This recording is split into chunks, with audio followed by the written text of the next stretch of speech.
You ready to get to work?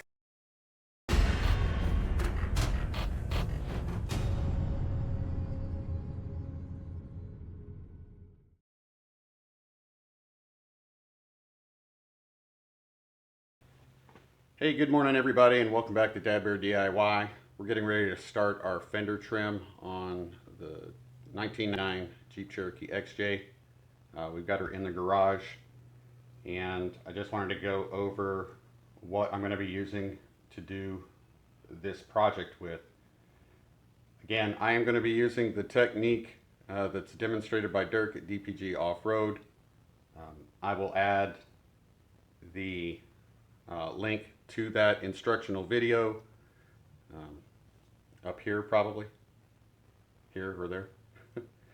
Anyway, I just wanted to go over the tools and stuff that we're going to be using.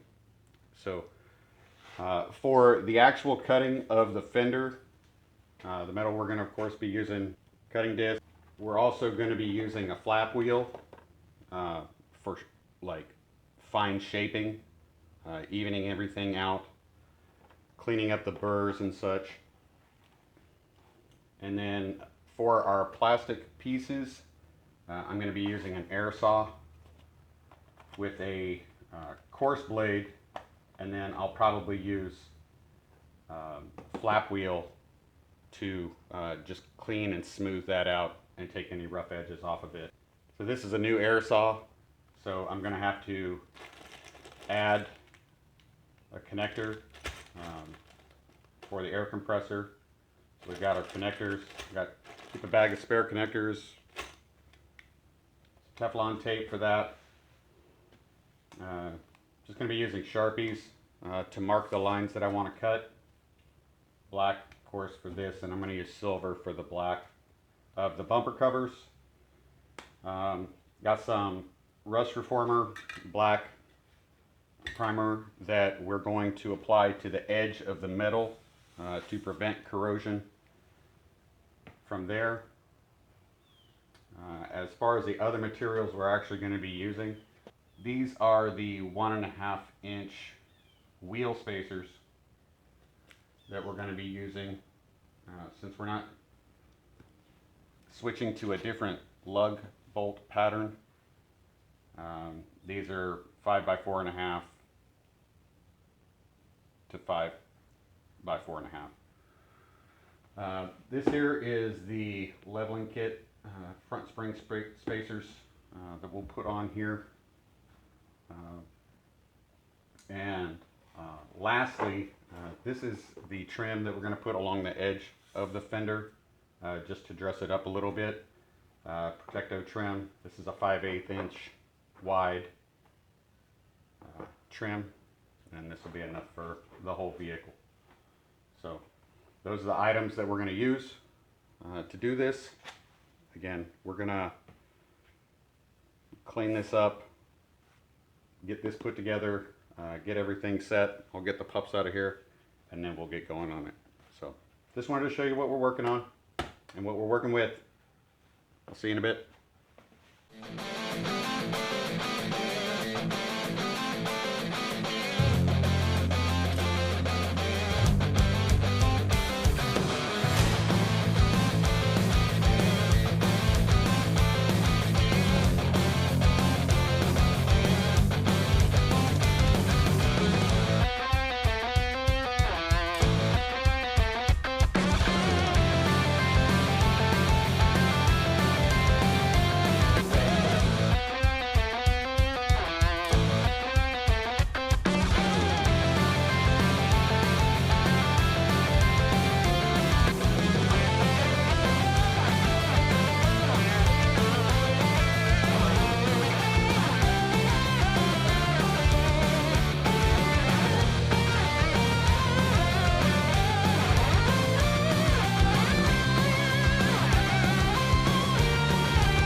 Alright, I'm going to switch to the flap wheel.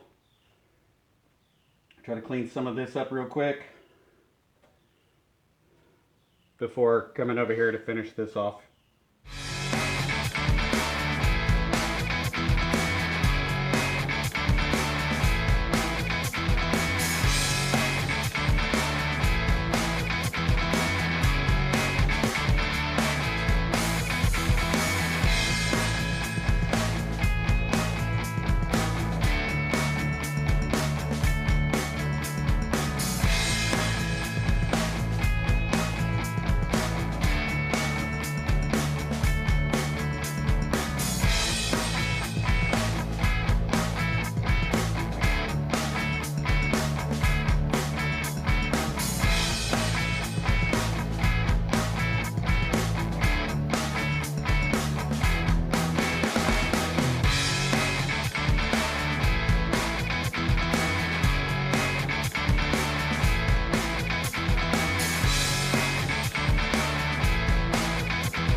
We got it done. Now, before I put the trim on this front part, I'm actually going to mount the tire, and with the spacer on it, so that I can see if we need to take anything more off of here. I don't feel like we will need to, but in case we do, we want to put the trim on before doing that. So next thing I'm going to do is I'm going to go ahead and try to get this piece, now that this is clear and not in the way, I'm going to try to take this piece down. I don't know if I'll be able to. It's starting to get a little low on that cut disc, so I may need to swap discs out. But get that, and then we'll look at cutting the bumper end here.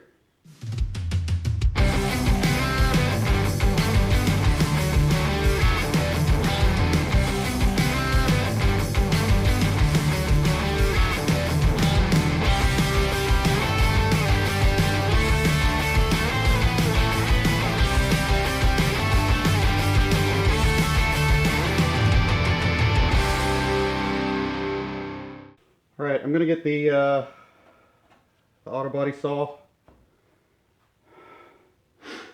and oil it. Get the compressor set up with the right output pressure, and then what do you call it? We'll be right back. Okay, so just to set up what we're going to be doing, we're going to be trimming along this silver line. This is a rough cut line. We'll come back in after we're done cutting with the air saw to feather this as we need to with the flap disc. Since I'm using a new air saw, I'll go ahead and let you know what the setup for it is.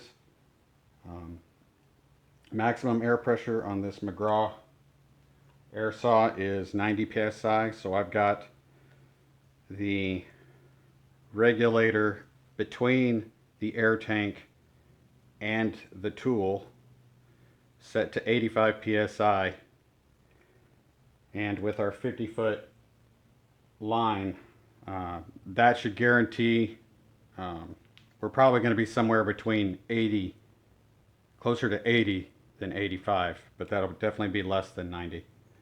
And because it's first time use, so you guys know that I'm actually doing it. A little oil in there.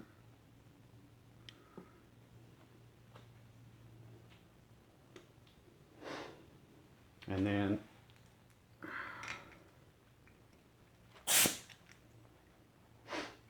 hook up, safety's in place, hearing protection is going on, safety or eyewear is on, we're good to go there. Make sure we got good pressure here.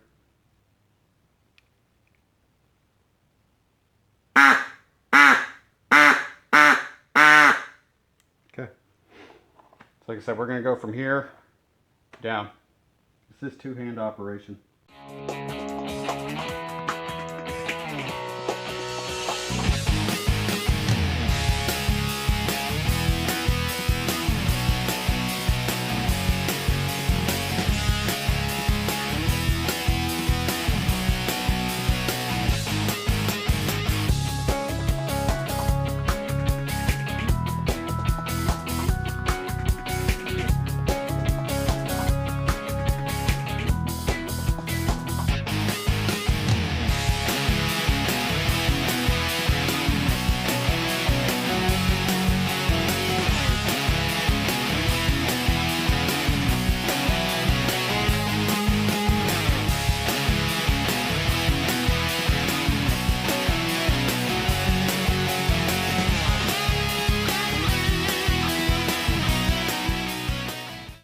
So before I start shaping this with the flap wheel, I had an interesting thing I noticed.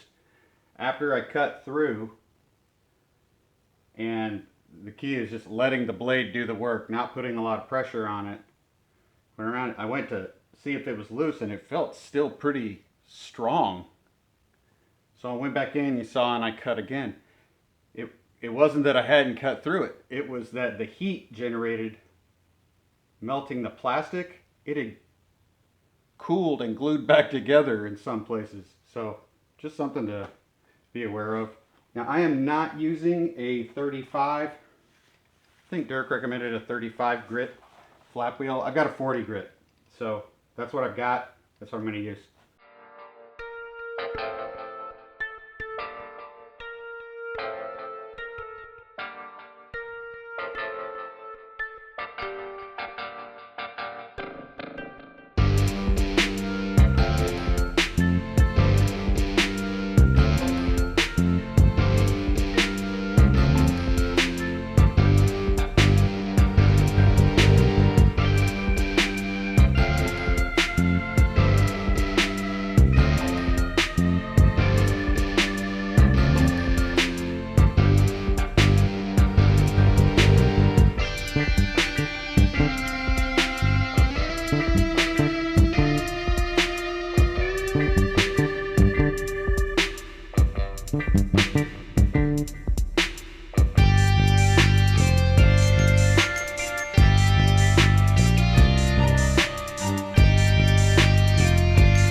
So there we go. I think that's going to work good. I think that looks all right.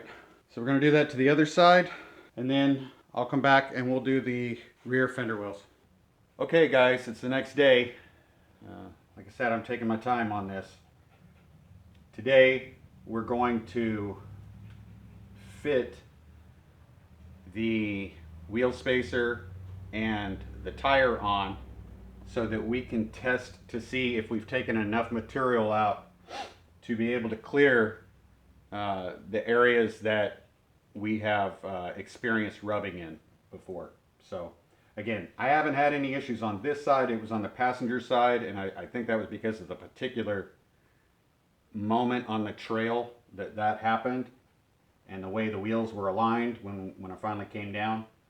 But we should be able to get a good idea of the amount of clearance we're going to have, at least generally. So I just want to make sure that I don't need to immediately consider taking more material off.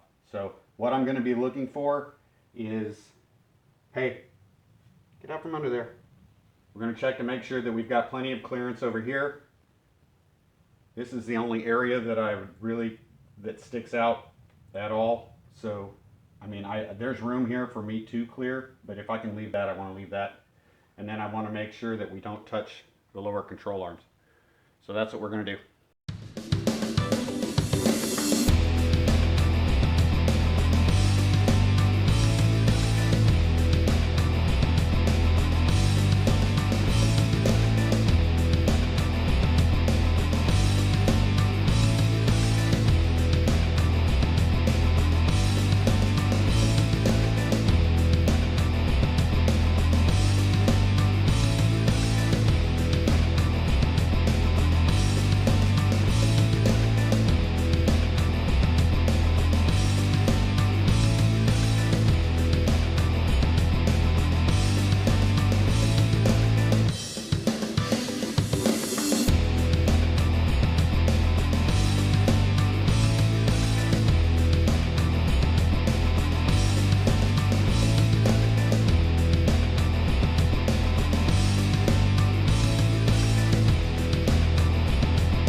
I don't think I need to put, I'm not going to put all the lug nuts on just for this test, because again, this is just going to be like a steering test.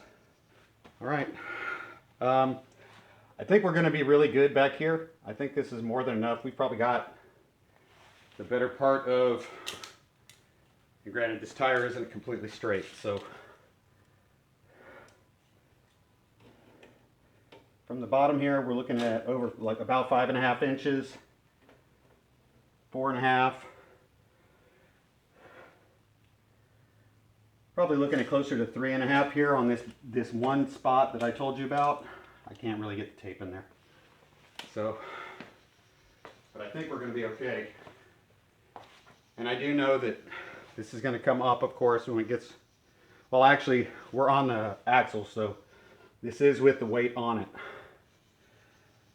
So, I'll get in and we'll move it back and forth and check that lower control arm.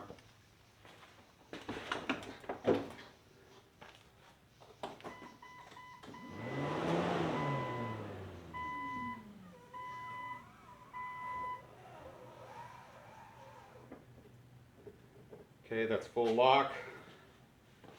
See if we're touching the sway bar at all. No, we've got,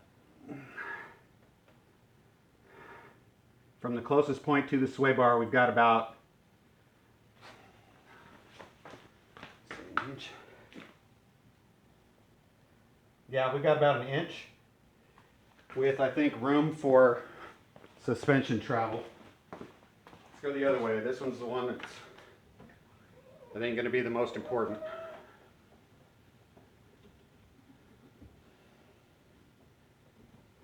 That's full lock. Well, that's as far as I can go.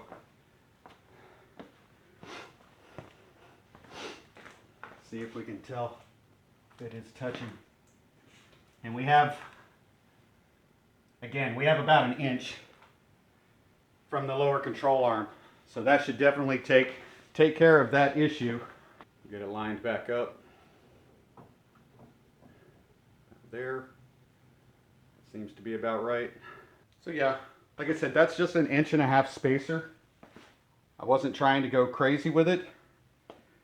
I'm using OEM wheels, so I don't have to add any spacer for you know, an aftermarket or a different wheels offset. But that looks pretty good. That looks pretty good. And we know that this amount here, taking off this amount here, gives us, I think, the clearance we're going to need, as well as room for travel, you know, flex in the suspension. Looks good. All right, I'm going to take that off, and I'll go ahead and finish putting the spacer on there. I am not going to be using red Loctite because I don't want a near permanent fix. If I need to take these off, I want to be able to take them off. So I'm going to be using blue Loctite rather than red Loctite for the spacer. So that's what we're going to do.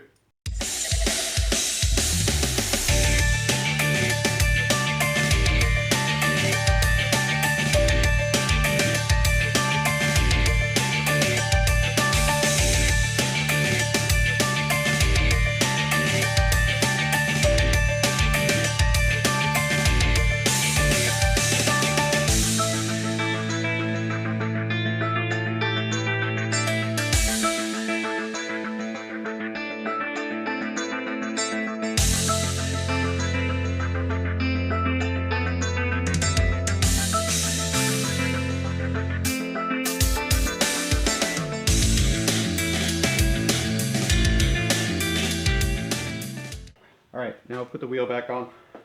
All right, everybody, we finished up the front. Everything looks good. Wheel spacers work perfect. I'm not going to need to take any additional material off unless we experience something down the road that would cause me to rethink that. We're moving to the back now. Back is going to be different. Of course, we don't need to worry about room as far as the wheels turning. So we don't really have to trim as much on the back. And like I said, Dirk's video is very well put. I'm not going to repeat everything that Dirk says in his video. I'm just going to go ahead and show you what I've done. The key thing to remember here is when you're trimming the rear fender,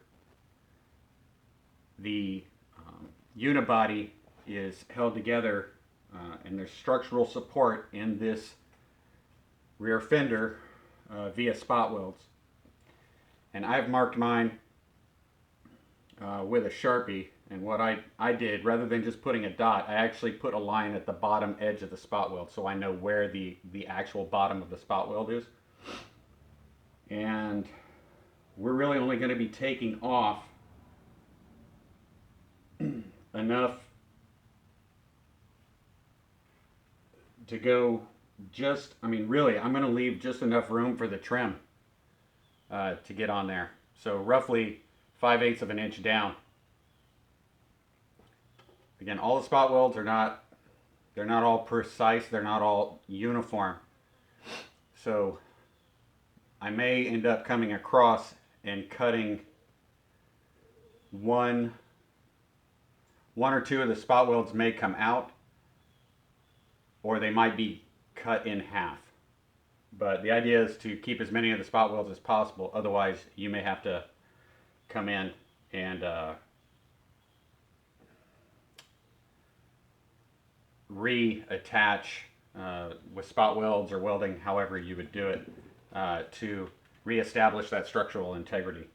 So the only area I'm really concerned about, and it's really not that much of a concern, is that I'm planning on keeping the rear bumper covers, corners, the plastic for these. They will of course have to be trimmed, but one of the mounting points is right here at this edge, and I don't know if I'm going to end up taking that out or not. I think I might be right next to it, so I might be able to leave it. But once we get this cut and shaped the way we want it, then I'm going to bring the bumper cover corner back. We're going to line up, and we're going to put our line to trim that plastic bumper corner according to what we've got laid out. So that's the plan. Again, Dirk at DPG Offroad, fantastic video. I definitely recommend doing it. This is not a step-by-step how-to. This is me showing you me trimming my fenders. So for the step-by-step stuff, recommended tools, all that kind of thing, check out Dirk's video at DPG Offroad. So let's go. I'm going to go ahead and freehand a line. This is not going to be a smooth line or a final line. This is just a guide for me.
I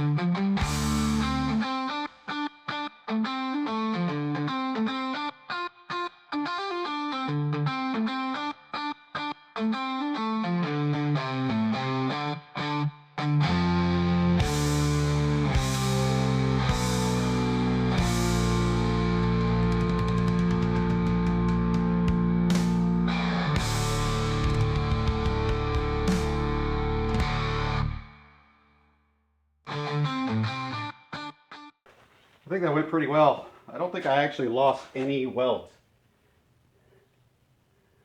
I got close. I think I still have a little bit of a spot weld here. So, yeah, I don't think I actually lost any welds. Let's switch over to the flap disc.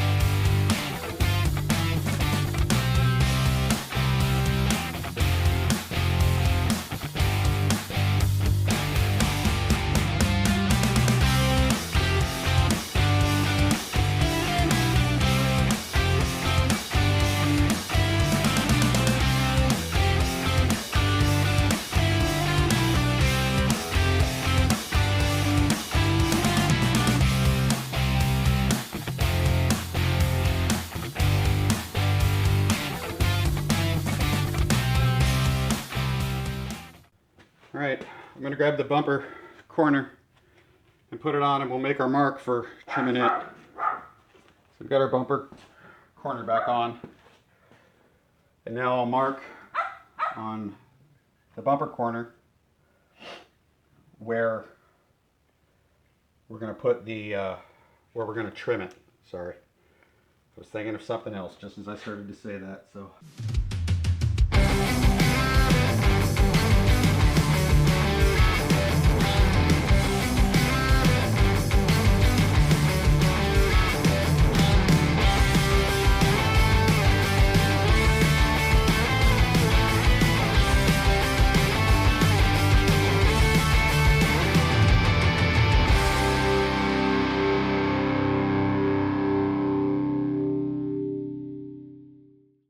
Alright, I think that's a good start. I'm going to take this off and trim it with the air saw. Alright, so I needed the first cut, and I just wanted to show you guys before I bring out the flap wheel. Remember, we put a rough line here, and up here at the top we're pretty close to the edge of our new fender opening. But as we go down, the plastic overhangs more, which is okay, because we can always take that material back.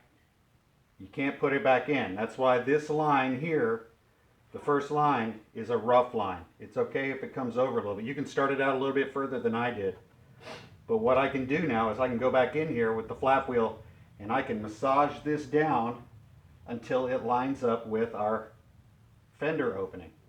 That way we don't have to worry about this sticking out closer into the wheel. And while this, it's not so much an issue here on the back, we don't got to worry about the wheel getting pushed back really, unless something catastrophic happens. But this will line up with the edge of the opening. So because I did have enough room to leave the hole for this screw to mount this to, I've gone ahead and put that back in so that as I'm working the flap wheel on this, I'm not pushing it back. So I'm going to go ahead and smooth that out, and we'll be back after that. Alright guys, so there we go. I'm sorry I don't have better light. One of my overhead lights has gone out, so it's like the one that would provide the best light for this particular spot. But that smoothed out really well.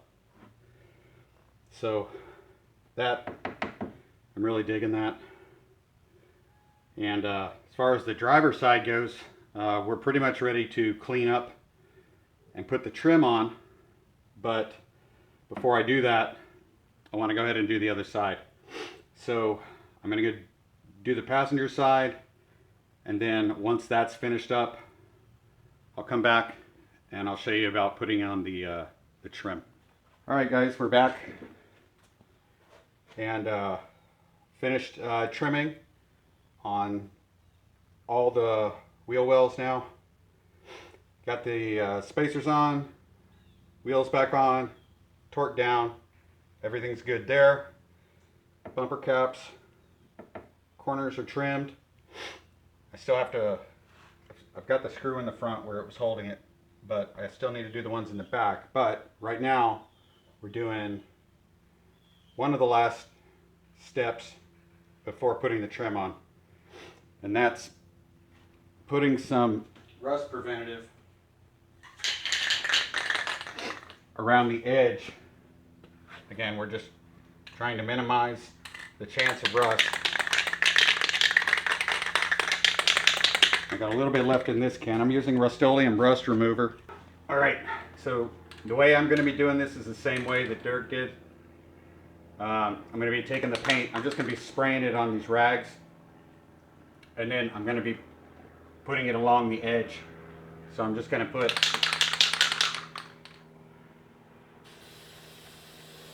I'm going to soak this spot really good.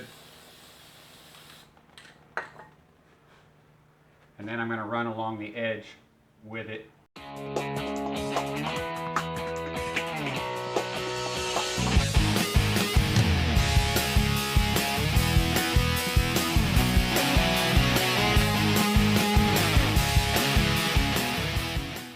And then we'll let that dry. So that's what we're going to do. And I'm going to do that to all four now.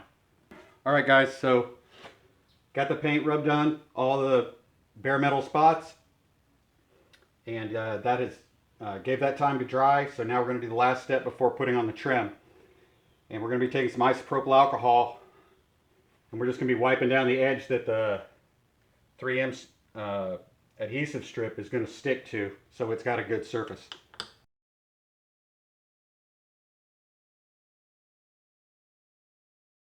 So I'm going to go ahead and wipe down the rest of these, and I'll be right back.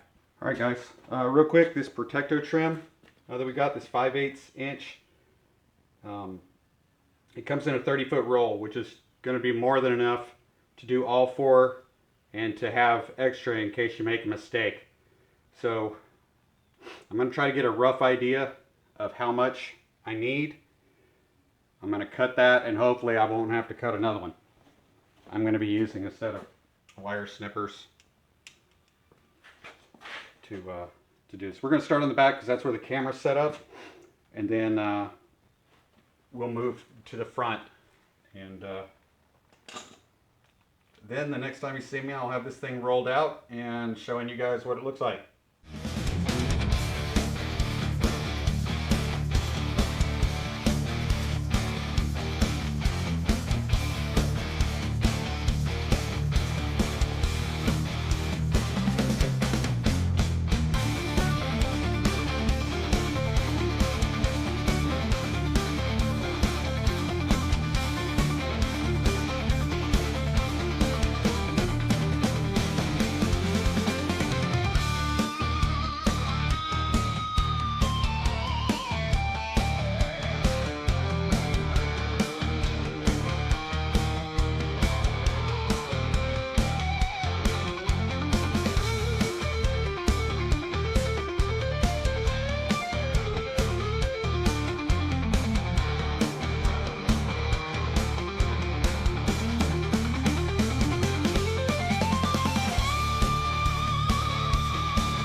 You guys might recognize this from our interior work. All I'm doing is using that to push against, make sure nice, even, got it right in the middle of it.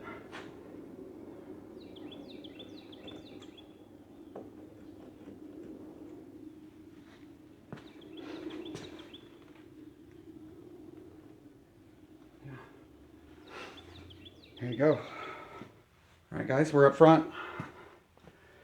Already cut a piece the length I think we're going to work. Anyway, and I've already gone ahead and kind of found the angle that I wanted for this front part. We're going to start at the front here and work our way back.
So guys, I'm going to go do this on the other side, and the next time you see me, it'll be with the Jeep out of the garage so that you can get a better look at it.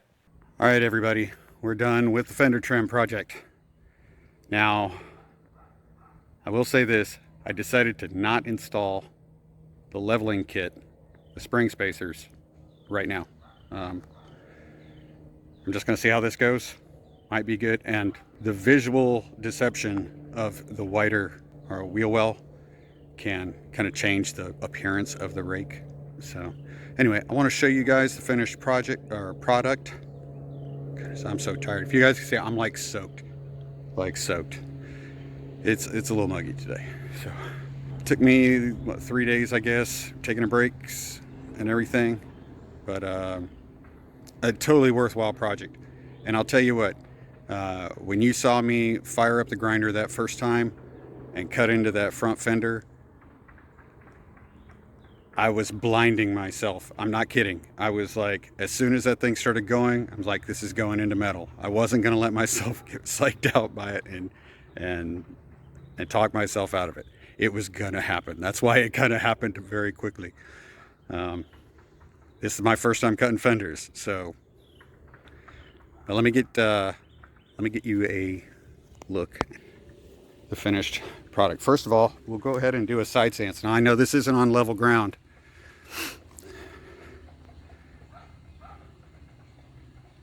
but that's our side, that's our stance. Looks good. From the back you can see our stance there, the width. I'm telling you, I only put, those were only 1.5 inch spacers, so we only gained 3 inches of total width, which is good because I wasn't looking for something crazy. You can see we get a little bit of tire showing. And that's from the front. Just a little bit different. I'm not centered. The front bumper corners, see I cut those all the way up here. I'm going to leave this air dam part for right now, but that's probably going to come off because I have a front bumper picked out that I would like to get, and when we can, I'll be putting that on. So that air dam is going to be coming off anyway. So let's get in and actually take a look.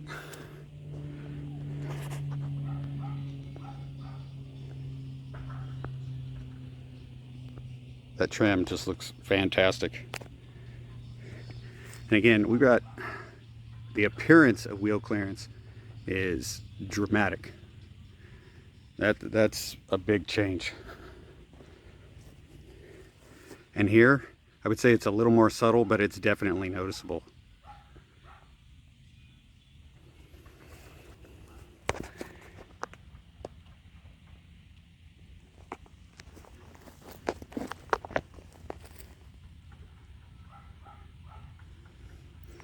But the best part of this is that with those wheel spacers now and this trimmed fender, I don't have to worry about any rubbing here or on the lower control arm or on the sway bar. So guys, totally worthwhile job. Totally worthwhile job. Something I put off for a long time, but definitely worth it. Gotta clean up some of this. I'm gonna run some sandpaper over that to get any of those little extra pieces off. But let me know what you think. Some of you may wonder why I didn't do the notch and fold, especially back here where the spot welds are. I'm gonna be honest with you. Dirk's explanation of why that is, or this is a equal if not better technique, sold me on it. I'll let you guys watch his video. Thank you so much for checking out this video. If you did and hung around this long, let me know what you think in the comments about the process. If you got any questions about stuff that had to be done, let me know. Oh, I still have to put the rear screw bolts in the back of the rear bumper corners. Oh, so tired. But yeah, if you've got anything to add, this channel is also an information sharing platform. So if you've done this before and you think it was you've had a good or bad experience with it, let me know. I'd love to hear it. And finally, before we wrap up completely, I want to say thanks again to Dirk at DPG Offroad. One, for putting out a very informative video. Two, for being okay with me kind of plugging his video or referencing the video in my video. When I ordered the Protect Tech trim, I got Dirk on the phone. I recognized his voice immediately, and I took that opportunity to explain to him what I was doing and that I was going to be taping it and that I have a YouTube channel. And I asked him if it was all right if I reference his video, because I wasn't doing the how-to. And guys, again, this was not a how-to video. This was a demonstration video. This was doing it. I could not do a how-to video better than what Dirk put out. So thanks again to Dirk for allowing me to reference his video. I don't have any kind of agreement with Dirk as far as, you know, he's not a sponsor of the video. He didn't provide me anything for the video that I didn't pay for with my own money. So Dirk's just a great guy, nice guy, and I thank him. So guys, appreciate again you stopping by and checking out the video. Take care of yourselves, take care of each other, and always be safe. And I'll see you next time. But until then, I should go.